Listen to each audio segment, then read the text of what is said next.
Next question says we should calculate 15 minus 3 times 5. How do we do that? 15 minus 3 times 5. Back to our board. Calculate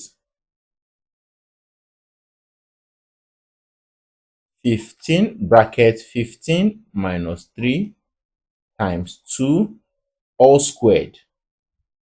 All right, this is a question. Now, what we are going to do is they are all enclosed in a bracket. So in that bracket, we have two operations and we must follow the order of operation even in the bracket.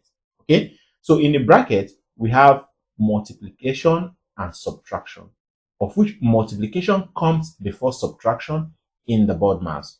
Okay, always refer to your BODMAS. So multiplication comes before subtraction. So this is equal to bracket 15 minus 3 times 2 is 6 all squared.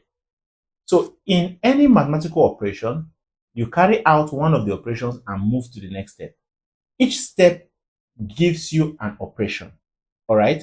So from a 3-term expression, I have now reduced it to a 2-term expression by carrying out a step.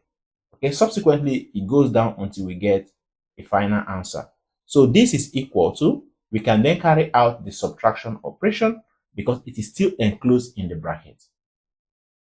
So this becomes 15 minus 6, and 15 minus 6 is 9. So this is 9 squared, and 9 squared is equal to 81.